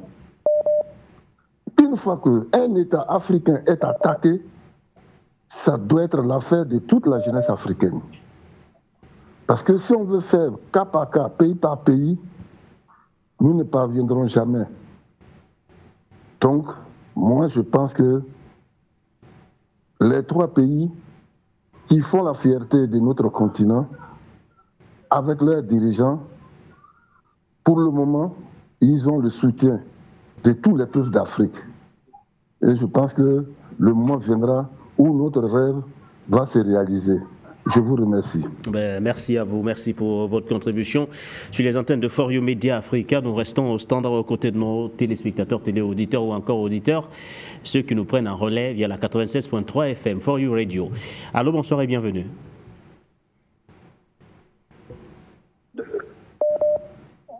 Bonsoir, monsieur Guémin. Je crois que moi, je ne viens pas vous parler très longtemps. L'année 2025 sera l'arbitre des coups d'État. Tous ces civils qui sont au pouvoir, qui sont de faire le désordre là. tous ceux civils seront boutés hors de leur pouvoir là, et les armées en Afrique de l'Ouest, l'armée va dominer sur tout ce secteur-là. Donc 2025, c'est l'année de la révolution. Ce général-là, je ne sais pas, en Côte d'Ivoire, là, moi je me demande même s'il y a encore les vrais Ivoiriens qui sont dans l'armée ivoirienne là-bas. Non, mais ce n'est pas comme si vous allez faire l'apologie justement des coups d'État. Très cher monsieur. Alors, c'est un langage que nous n'allons pas accepter sur les antennes de For You Media Africa. Il y a également ce volet pacifique que nous impulsons. C'est vrai, il faut peut-être qu'il y ait un changement de régime, mais pour l'instant, la voie la mieux indiquée, c'est bien sûr du moins la présidentielle qui s'annonce du côté de la Côte d'Ivoire. Ça ne sert à rien d'appeler les militaires. Je ne sais pas trop pourquoi exactement vous le faites, mais on s'en tient aux canaux conventionnels. Merci à vous pour votre contribution. Au standard, nous avons un autre appelant. On va le prendre rapidement. Allô, bonsoir et bienvenue. Ok, bonsoir, monsieur. Bonsoir le plateau. Ok, bonsoir monsieur. Merci, bonsoir à vous. Je vous appelle depuis le Niger.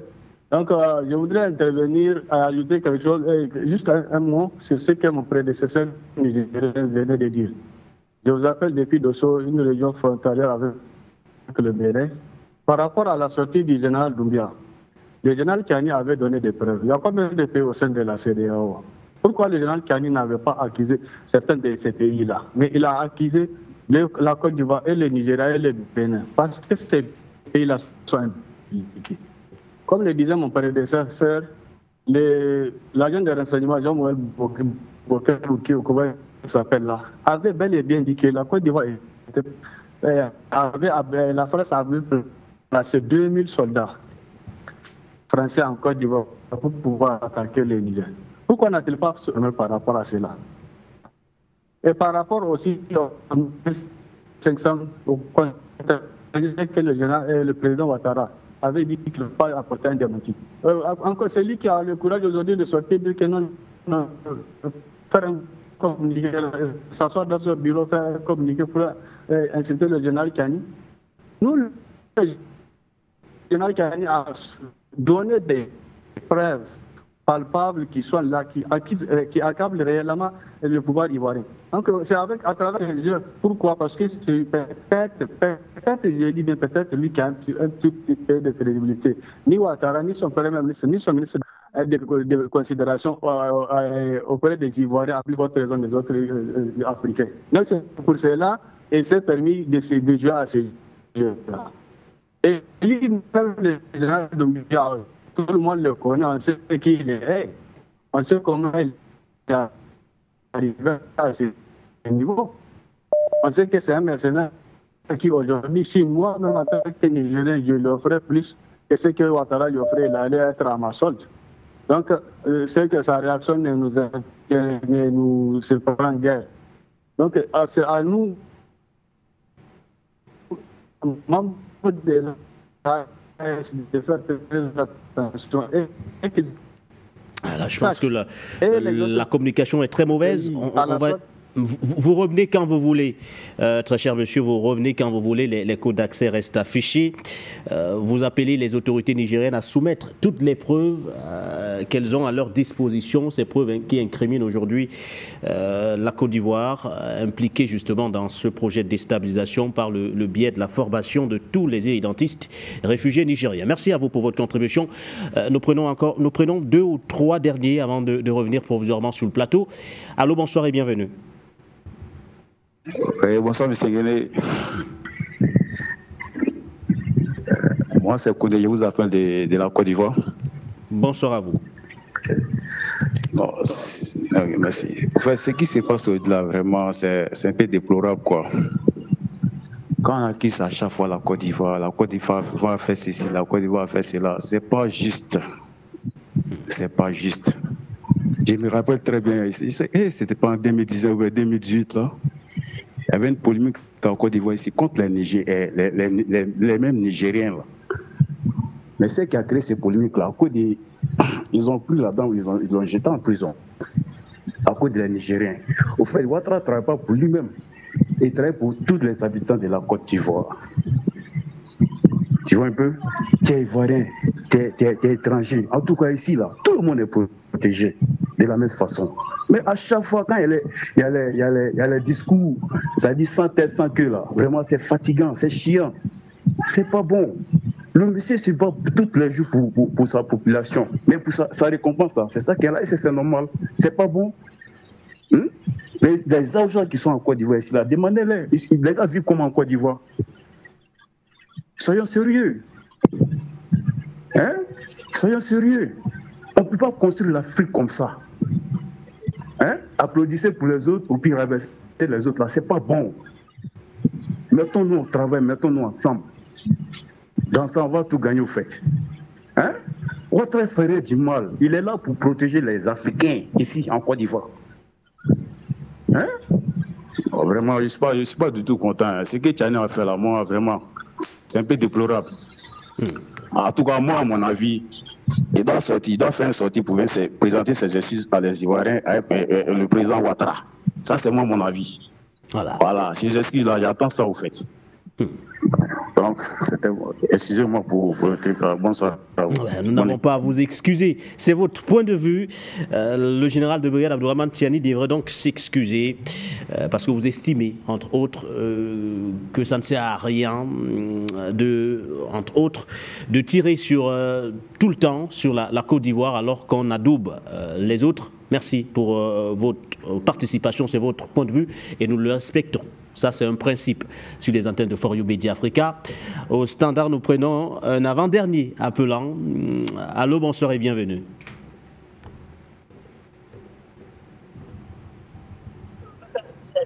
Monsieur Nguéné, permettez-moi de dire quelques mots à mon frère qui vient de passer tout de suite là.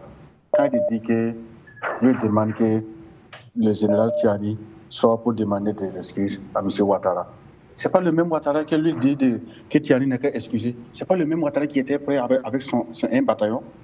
Le monsieur, toi, tu parles de quoi? Si tu es en Côte d'Ivoire et puis tu ne sais même pas que les Ivoiriens dorment dans le cimetière, est-ce qu'au temps de Laurent Gbagbo, c'est que nous, on dénonce le For You Media là? Est-ce qu'on dénonce des mensonges? On dénonce des faits. C'est que les RFL, les quoi ou quoi qui dénoncent là, c'est des faits. Toi, tu es en Côte d'Ivoire là-bas, toi, tu es sûr que les Ivoiriens vivent, et même ils vivent heureux. C'est en Côte d'Ivoire que les Libanais même frappent même Ivoiriens dans son propre pays. Les Ivoiriens dorment dans le cimetière au régime de Alassane Dramane Ouattara. On casse des maisons des Ivoiriens. Toi, tu veux qu'on parle de quoi? Hein? Ahmed Bakayoko n'a pas été assassiné, poisonné. Ahmed Bon Koulibaly, Ouattara. Toi, tu veux qu'on parle de quoi? Surtout si on n'était pas en prison. Toi, tu parles de quoi? Que Tiani n'a qu'à sortir demander pardon. Demander pardon avec celui-là même qui voulait soulever un bataillon pour aller détruire tes propres frères qui est noir comme toi. Il faut réfléchir, mon frère. Ce général-là, nous n'appelons pas de violence contre les Ivoiriens. Mais ce général-là, qui n'a qu'à s'infirmer en tant qu'un général. Lui, ce n'est pas un général, c'est un dosso qui est devenu un général. C'est différent. Tiani, c'est un général. Il est passé dans l'armée pour être général. Lui, là, il est passé dans le dosso pour être général. Qui n'a qu'à aider les Ivoiriens, qui ramène la Côte d'Ivoire à les Ivoiriens. Là, nous, on va savoir que lui, c'est un général. C'est tout ce que nous savons. Merci beaucoup. Bonne soirée à toi, monsieur. C'est nous qui vous disons merci. On prend un dernier rapidement.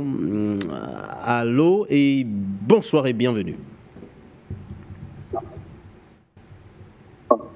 Bonsoir, Guéné. Vraiment, je salue tous les panels. Et je vais saluer vraiment les techniciens aussi par rapport à l'avènement qui se passe vraiment. Tout d'abord, je voulais dire, M. Nguéné, soyez béni, ce n'est pas facile de se tenir chaque jour et encore un jour très critique par rapport à tout ce que nous menons ces derniers temps. Je voulais dire, par rapport à l'actualité, vous voyez, la réalité est faite aujourd'hui. Et aujourd'hui, ce sont des révélations claires qui n'est cachée aux yeux de personne. Que personne ne vienne aujourd'hui dire de n'importe quoi. Parce que il y a déjà des décisions qui ont été prises au niveau de la CEDEAO d'attaquer le Niger. Est-ce qu'aujourd'hui, cela, personne ne le sait? Tout le monde le sait. Si aujourd'hui le Sénégal a qui de se présenter, disant des choses à l'encontre de M. Tiani, si vraiment ils savent qu'ils ont raison, qu'ils portent plainte contre Tiani, et on verra la suite. Mais le fait de venir dire des choses sans preuve, cela veut dire qu'ils sont de mentir. Et ils ne sont pas d'accord avec aujourd'hui ce qu'aujourd'hui le régime Ouattara est en train de faire aujourd'hui. Vous voyez? Donc, il n'y a personne qui va se démentir aujourd'hui. Quel qu'en soit tout ce que nous allons dire, la vérité est déjà étalée. S'ils veulent qu'ils nous portent plainte, et on va réagir. C'est la seule chose que je voulais dire. C'est de demander vraiment la vigilance du peuple nigérien et de l'AES à plus de vigilance et à interpeller toujours les forces armées et à pouvoir vraiment contrer toutes les frontières et contre toutes les menaces qui viendront. Donc, c'est ma petite contribution pour cette soirée. Merci. Voilà. Je pense qu'on va provisoirement revenir, mais nous aurons l'occasion de faire un dernier tour un dernier tour au standard dans une vingtaine de minutes. Messieurs, réaction par rapport aux avis des téléspectateurs. Je commence peut-être avec vous, honorable Citroën. Oui, je pense qu'on a écouté religieusement les téléspectateurs. Et comme on disait avec le co-panéliste... Les avis sont mitigés entre ceux qui... Non, mais il y a une chose que je vais d'abord évoquer ici. Oui. Les téléspectateurs, nous sommes tous Camerounais. Il ne faut pas que les Français nous trompent, qu'on essaye dans... Nous sommes tous africains de façon générale. Il y a l'humanisme, il y a l'indulgence. On doit être gentil parmi nous. Dit qu'il faut que les Nigériens, le Sahel s'attaquent violemment contre la Côte d'Ivoire. Nous sommes tous des Noirs. Mais nous voulons que la stratégie, que le joug français quitte sur notre administration. Concernant tout ce qu'on disait ici, que le général Abdourahmane Tiani aille demander des excuses au général Doumbouya. C'est un peu ironique, c'est un peu amusant. C'est un peu amusant. Certes, le téléspectateur tire le voile du côté de la Côte d'Ivoire. Je dis... il tire le voile du côté de la Côte d'Ivoire, mais il dit également ça ne sert à rien de se regarder en chien de faïence tout le temps. Non, attention, parce que j'ai bien dit ici aujourd'hui dans mon propos introductif que nous sommes des pays, nous sommes en coopération et en relation, chacun veut son intérêt. Et l'Afrique aujourd'hui n'est plus comme l'Afrique à l'époque. On est des jeunes, les mentalités sont révolutionnées. Donc aujourd'hui, on a une nouvelle génération de l'Afrique qui veut arracher sa propre liberté. C'est inadmissible que le blanc nous a tant trompés. Monsieur Baudelaire Nguéné, c'est inadmissible, c'est inadmissible. Regardez les richesses, par exemple, qui se trouvent au Sahel. La France vient s'accaparer, vient administrer, poser des bases françaises dans les pays qui sont dits souverains. Mais non, pas du tout. Nous disons, nous suggérons, nous allons toujours infliger à cette Côte d'Ivoire-là, qui est l'allié de ces Français, d'enlever ces, comment je peux dire, ces bases françaises. La base, oui. N'allons même pas loin. Les téléspectateurs aujourd'hui, on dit qu'ils ont dénombré 2000 soldats. Que le général Doumbouya nous apporte des éléments de preuve, le démentir à cela. Prendre un communiqué, moi je peux rester ici, je prends un communiqué.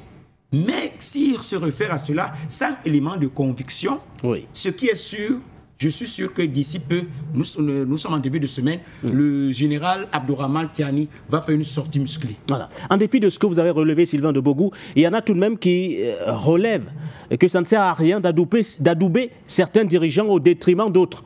Sylvain. C'est quand même ridicule lorsque j'ai entendu ce frère africain qui est intervenu depuis la Côte d'Ivoire, qui dit que Alassane Dramane Ouattara fait du bien pour son peuple et pour toute l'Afrique. Je pense que le frère en question, non seulement s'il n'a pas peur du régime, c'est qu'il est du régime. Sinon, nous savons qu'on nous a parlé de 2000, ce sont les Français eux-mêmes qui l'ont dit, de 2000 soldats pour aller attaquer le Niger. On nous parle de tous ces enlèvements auxquels nous assistons en Côte d'Ivoire. On enlève les militaires, on enlève les politiques, on enlève les enfants. C'est de cela qu'il s'agit. On sait combien de fois les Ivoiriens, lorsqu'on prend aujourd'hui à l'Office de l'immigration de la France, on voit combien de fois les réfugiés ivoiriens sont plus nombreux dans toute l'Afrique. Ceux qui arrivent en France, je vais dire, qui traversent la Méditerranée pour se retrouver du côté de la France, malheureusement, ce pays-là qui met le feu en Afrique un peu partout. Et on sait aussi combien de fois Alassane Dramane Ouattara a envoyé un avion présidentiel, je précise bien, un avion présidentiel en Mauritanie pour aller attraper un activiste politique sur les réseaux sociaux du nom de Steve Biko, qui est aujourd'hui en prison depuis des années. Et on ne sait pas où il se trouve, il n'a pas le droit à un avocat. On sait combien de fois les politiques sont sonnés de ne pas parler. On voit combien de fois l'allié même numéro 1, celui-là même qui a dit, et je cite, le masque que j'ai habillé ne peut pas m'effrayer, c'est-à-dire Soro Guillaume qui a habillé Dramane Ouattara pour le mettre au pouvoir selon lui-même ses propos. On sait combien de fois il est persona non grata en Côte d'Ivoire. Donc ce monsieur qui a parlé, je pense qu'il a soit peur ou bien il est du régime. Donc pour lui, il est même mis en minorité. Tous les intervenants étaient vraiment pour que Alassane Dramane Ouattara et son régime changent de fusil d'épaule et travaillent véritablement pour l'Afrique. Alassane Dramane Ouattara ne travaille pas pour l'Afrique. Il travaille pour l'Élysée qui le maintient au pouvoir. Il veut un 4e mandat et c'est à cela qu'il est en train de s'atteler en allant attaquer les autres pays parce que dans ces jours-ci, nous constatons partout en France que Téné Birahima, son fils, qu'il fait passer pour son frère, Téné Birahima, ministre de la Défense, sa maison et la maison d'un certain un Libanais, leur maison a été en tout cas visitée par l'autorité française en France. Téné Birahima et un autre ministre, il ne peut pas aujourd'hui aller en France. Ils refusent d'y aller parce qu'ils ont peur d'être arrêtés pour blanchiment d'argent, pour détournement d'argent. On parle de comptes offshore. Et donc, dans ce contexte-là, on ne peut pas dire que Alassane Dramane Ouattara fait un bon travail. Alassane Dramane Ouattara veut se sauver la tête, quitte à celui qui est pris, il s'en fout. L'essentiel pour lui, il veut être sauvé. Alassane Dramane Ouattara a une peur bleue de ce qu'on appelle la prison. Et donc, il préférerait mourir au pouvoir que d'aller en prison à Alassane Dramane Ouattara.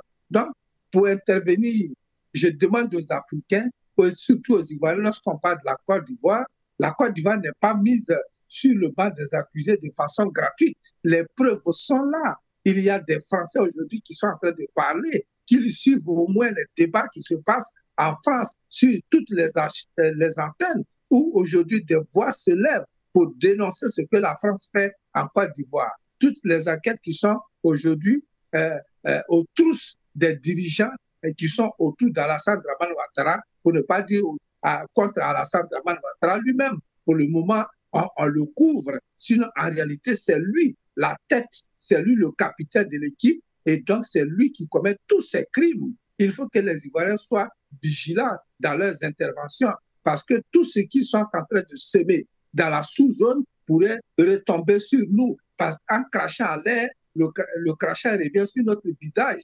Et c'est ce qu'il faut éviter, parce que l'histoire est là, l'histoire est têtue. Félix Houphouët-Boigny, que les gens sont en train de perdre comme le sage d'Afrique, l'homme de la paix. Félix Houphouët-Boigny a été impliqué dans plusieurs guerres en Afrique, dans plusieurs déstabilisations des régimes en Afrique. Et voilà pourquoi, lorsque le tour de la Côte d'Ivoire est venu, tout le monde est venu prendre sa part du gâteau en Côte d'Ivoire. C'était sur une base de vengeance. Il faut que les Ivoiriens se souviennent. Il ne faudrait pas qu'on répète cette mauvaise histoire qui a endommagé la Côte d'Ivoire.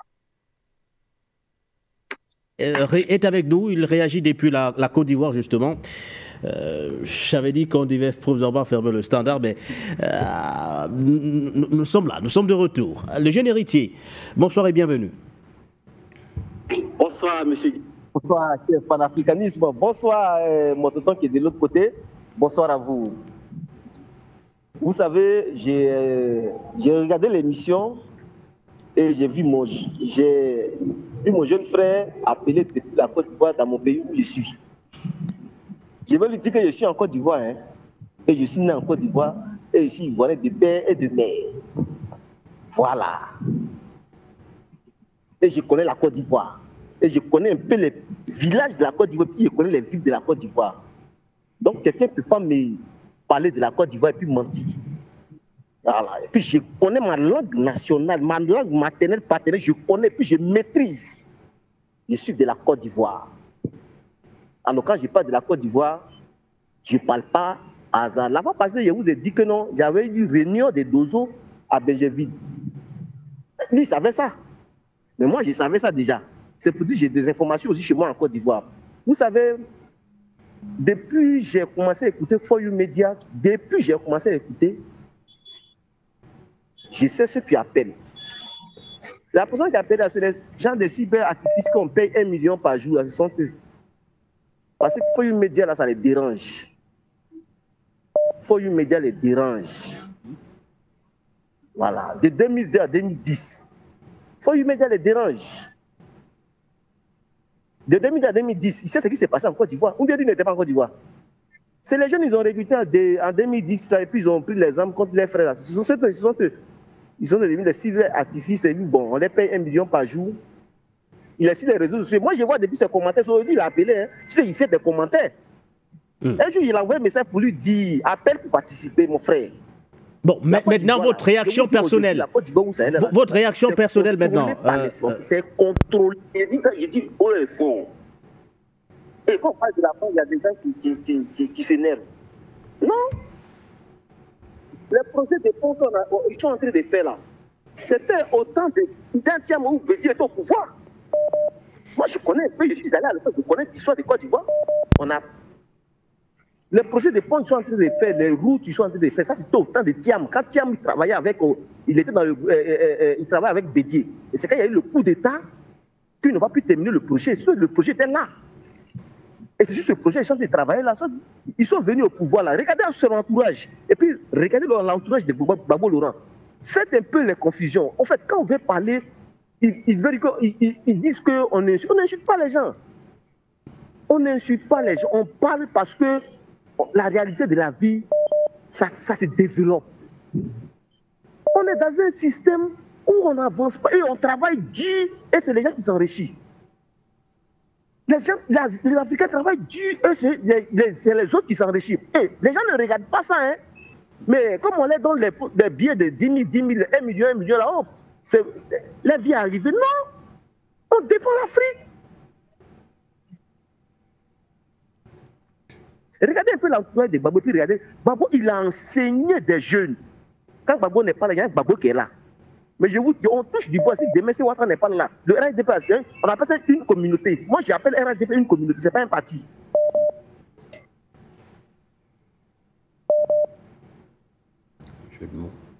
Alors, je pense qu'on a perdu le jeune panafricaniste. Ils vont nous blaffer. Donc, cher Guinée, nous, on vous soutient. Et on soutiendrait l'AS, et puis on va soutenir For You Media. J'ai dit toujours merci au directeur de For You Media d'avoir l'intelligence. Nous avons des intellectuels. On a eu des ingénieurs, un jeune intellectuel qui a fait sortir la télévision For You Media, et on a l'occasion de participer dessus. Tout ce qui se passe, on va réaliser ça. Voilà. Donc je vous dis beaucoup merci.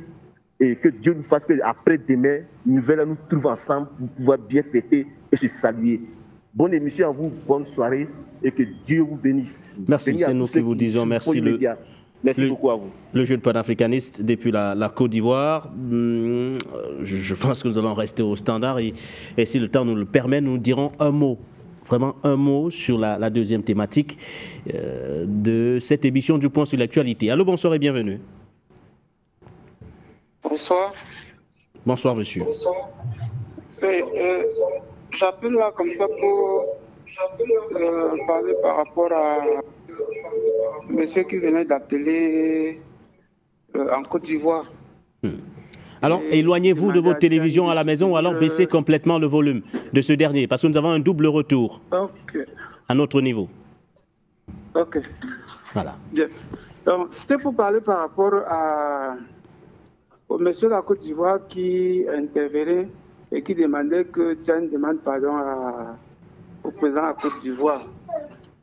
Il a oublié que le président de la Côte d'Ivoire, en relation avec la France, qui ont cherché à mobiliser les soldats pour aller déstabiliser le Niger. Et en même temps, il oublie qu'avec le Mali, son président a envoyé les soldats pour aller faire un coup d'État au Mali. Il a oublié tout ça. Donc, nous comprenons directement que ce que les Africains doivent faire, c'est chercher à l'entendre. Ils commencent à dire qu'on tire les boules sur les autres. Ben, il est question de s'entendre. Il est question qu'on s'entende juste. Et s'il y a un problème, il faut qu'il pose le problème sur la table et dire que bon, voilà ce que Tiani fait de mal, le président nigérien fait de mal, et voilà ce que le président de la Côte d'Ivoire fait du bien. Il n'a pas besoin d'appeler comme ça pour prendre la défense du président ivoirien et dire certaines choses. Nous, on vous suit, hein, on vous suit de très loin. Donc, en fait, ce genre d'interventions ne sont pas habituelles dans cette chaîne. Et vraiment, je lui demanderais de réfléchir par 3 fois, par 1000 fois, avant de faire des genres de déclarations. C'était là ma petite contribution pour ce soir. Nous avons un dernier. Je pense que cette fois, ça sera vraiment le dernier, avant de parler de cet ambitieux projet de Donald Trump, le républicain, qui a quelques jours sur le banc de son investiture, de son grand retour à la Maison-Blanche, voudrait déjà annexer le Canada et le Groenland et racheter le canal de Panama. Est-ce que nous avons un dernier appelant? Allô, bonsoir à vous et bienvenue. Allô? Oui, bonsoir monsieur, bienvenue à vous. Oui, bonsoir, ça va, c'est M. Mega. Nous allons bien, monsieur Maïga. Allô? Nous allons bien, monsieur Maïga, merci. Bienvenue à vous.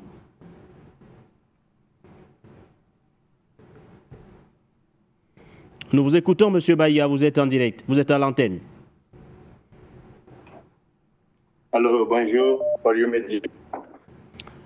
Bonjour et bienvenue. En Angleterre, je m'appelle Traoré. Allô? Oui, allez-y, monsieur Traoré, bienvenue à vous. Allô? Bonsoir à vous, monsieur Traoré, nous vous écoutons. Merci bien. C'est juste pour donner mon avis concernant le débat. Je vous suis, ça fait un bon moment de temps. Que Dieu bénisse le For You Media et qu'il arrive à unir tous les Africains du continent africain et puis surtout dans le monde entier. Spécialement pour la Côte d'Ivoire, moi je suis un Malien d'origine 100%. La raison qui m'a poussé à appeler For You Media ce soir, c'est d'entendre un de nos compatriotes ivoiriens qui essaie de défendre quelque chose qui n'est pas défendable. Ma raison est que il nous est prouvé, tout le monde a su comment le gouvernement malien a pu arrêter 51 militaires ivoiriens qui se sont nommés ivoiriens. Ils ont été jugés. Après tout cela, c'est la Côte d'Ivoire, le président même qui s'est présenté à la télé, qu'il est prêt à envoyer 1000 soldats, sans pour autant oublier que la France même a affirmé qu'ils avaient 2000 soldats, qu'ils étaient prêts à attaquer le Niger. Ça, c'est une déclaration de guerre. À mon niveau, c'est déplorable d'entendre tout cela et qu'il y a un Ivoirien qui sait défendre un président qui est en train de détruire tout le continent. Vraiment, ça fait pleurer. C'est tout ce que je voulais donner comme mon avis. J'aimerais que les Ivoiriens ouvrent les yeux. On n'est pas contre la Côte d'Ivoire, mais il y a un président qui s'est prononcé étant comme président démocratique alors que c'est un espion, on sait tous, il a dit ouvertement que lui n'a rien à donner à n'importe qui que ce soit en Côte d'Ivoire, qu'il ne doit qu'à la France. On a tous entendu ça dans le passé. Et puis il y a des preuves. Dans ce temps de verseau, le VR peut montrer tout le passé. Merci bien For You Media, que Dieu vous bénisse. Merci bien. Ah ben, merci à vous. Merci pour vos contributions. Je pense qu'on ne pourra malheureusement pas prendre tout le monde. Bien dommage parce que la thématique est très intéressante et le standard explose. Vous avez vu qu'on a passé plus de temps sur la principale thématique que sur la deuxième en question. Mais nous allons néanmoins dire un mot sur ce projet. On l'a qualifié d'ambitieux. Je ne sais pas trop si c'est une mauvaise blague ou alors faut-il réellement prendre au sérieux Donald Trump qui dit vouloir récupérer le canal de Panama et annexer le Groenland ou encore le Canada, un ambitieux projet qui ne laisse personne indifférent, et ce à quelques jours seulement de son investiture et de son grand retour à la Maison-Blanche. Quelles explications donner à ces visées expansionnistes du futur président américain? Menace ou simple présenterie? Son projet, c'est lui de rendre à l'Amérique sa grandeur. Passe-t-il par l'annexion d'autres territoires ou tout simplement l'agrandissement du territoire américain? Mais à côté justement de ces questions qu'on se pose ce soir, on s'interroge surtout sur la portée stratégique ou encore géostratégique de ces territoires en question. Canal de Panama, Groenland ou encore Canada. Que représentent justement ces territoires-là? Prenons cet élément tout d'abord. Lors d'un rassemblement post-électoral à Phoenix, en Arizona, le futur président américain Donald Trump est revenu sur plusieurs dossiers concernant sa politique et son programme au Bureau ovale à partir de 2025. Mais le fait marquant de ce rendez-vous était l'allusion faite par le président réélu concernant le canal de Panama. Ce passage pour navire qui était sous le contrôle des États-Unis jusqu'à 1999. Un canal maritime dont le président aspire à le reprendre pour les États-Unis. Nous exigerons que le canal de Panama soit rendu aux États-Unis entièrement, rapidement et sans contestation. Nous ne tolérerons pas cela. Une déclaration qui a fait réagir le premier concerné, en l'occurrence le président panaméen José Raúl Mulino, en rejetant les propos de Donald Trump et en affirmant la souveraineté du Panama sur le canal et en niant le contrôle sur cette voie maritime par aucune puissance étrangère. Je tiens à indiquer clairement que chaque mètre carré du canal de Panama et de son territoire adjacent est panaméen et le restera. La souveraineté et l'indépendance de notre pays ne sont pas négociables. Chaque Panaméen, ici ou ailleurs dans le monde, le porte dans son cœur. Et il fait partie de notre histoire de lutte et de conquête irréversible. Pour revenir aux origines historiques de cette revendication, le canal de Panama a été construit par les États-Unis en 1914 afin de relier l'océan Pacifique et l'océan Atlantique. Ainsi, les navires commerciaux n'ont plus besoin de faire route sur la pointe australe de l'Amérique du Sud. Aujourd'hui, cette voie maritime est une source de revenus majeure pour le Panama en générant 1/5 des recettes annuelles du gouvernement.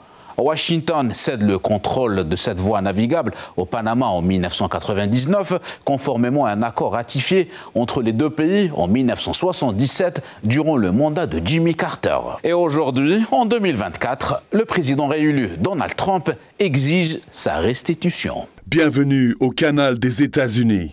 À noter que le canal de Panama n'était pas le seul dans le viseur de Trump, mais aussi le territoire autonome du Danemark, le Groenland. Sur son réseau Truth Social, Trump indique qu'il serait dans l'intérêt de la liberté nationale et mondiale que les États-Unis obtiennent le contrôle du Groenland.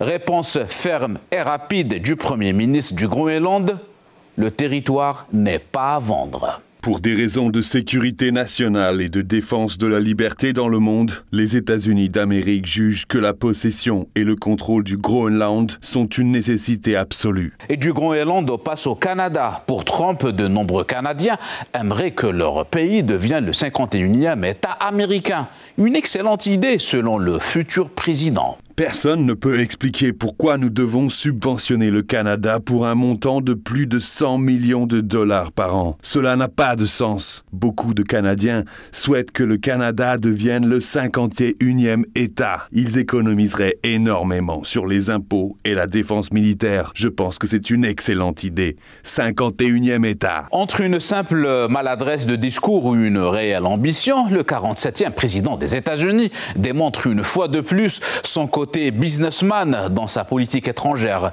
Visiblement, le projet Make America Great Again passe par le canal de Panama et l'île de Groenland. Make American Great Again, est-ce que cela passe par l'annexion du Groenland ou encore du Canada et le rachat du canal de Panama? Voilà les questions auxquelles on aurait volontiers voulu répondre ce soir. Malheureusement, nous ne pourrons pas, puisque nous avons passé plus de temps sur la principale thématique que sur la thématique secondaire. Merci néanmoins à vous, honorable Youth Citroën, d'être passé par ici. C'est un plaisir d'être passé à la prestigieuse télévision radio For You Media. concernant cette dernière thématique, j'aime beaucoup aimer la parole de Sud. De nos correspondants internationaux. Il vient se positionner dans l'espace du commerce, parce que quand on parle de Groenland en Danemark, avec le pétrole, la richesse, et quand on parle de Panama, du canal de Panama, mais rappelons que d'après nous allons sortir depuis la fin de 1999, Panama a été légué. Le canal de Panama a été légué, ça a été légué par les Américains, mais c'est eux qui ont construit. C'était les accords signés en 1977. Donc Donald Trump se positionne très bien, et je pense que c'est un businessman, s'il est stratège, la chose va réussir. Il se positionne très bien, d'autant plus que lors de son premier passage déjà, il avait eu ses visées expansionnistes, notamment au niveau du canal de Panama. Un premier accord d'achat a failli être conclu en 2019, finalement ce n'a pas été le cas. Sylvain de Bogou, merci également à vous. Merci. Malheureusement, ce deuxième thème ne sera pas débattu, ne sera pas discuté. Mais il faut dire que Donald Trump, qui, ma foi, vient de rentrer dans l'histoire avec une deuxième victoire à la présidence, veut vraiment se signaler sur le plan international. Et donc, il fait, on le connaît, quelque part, il est un peu bouffon, mais il faut qu'il s'annonce de façon fracassante pour faire peur à tous ceux qui pourraient avoir des velléités quelque part. Donc, il vient, il met en avant son côté mercantiliste, pour dire qu'il est là pour dialoguer avec tout le monde, pour aller commercer avec tout le monde. Il faut savoir que Groenland, cette petite nation, je dirais... Pour sortir, M. de Bogou. Oui. Pour sortir. Oui, assise dans la neige et assise sur du pétrole. Bon, donc prochainement, on aura l'occasion d'en discuter. Je vous remercie pour l'invitation. Je remercie tous les intervenants et ceux qui ont appelé pour vraiment souligner que l'Afrique doit s'unir et que surtout Alassane Dramane Ouattara doit cesser de faire vraiment des infiltrations dans les autres pays pour occasionner du chaos. L'Afrique n'a plus besoin de cela. On a besoin de se mettre ensemble. Le Groenland, un territoire grand 4 fois que la France, c'est quand même intéressant. Alors, est-il en train de taper sur ses partenaires pour envoyer un message fort à la fois à la Fédération de Russie pour ce qui est du cas du Groenland ou encore à la Chine pour ce qui est du cas du canal de Panama? Voilà, malheureusement, on ne pourra pas répondre à ces questions. Merci néanmoins à vous, nombreux téléspectateurs, téléauditeurs ou encore auditeurs. Merci à la grande équipe, à la réalisation. On se donne rendez-vous demain, mardi 31 décembre 2024, pour la dernière édition de cette année 2024 de votre émission Le Point sur l'actualité. Portez-vous bien.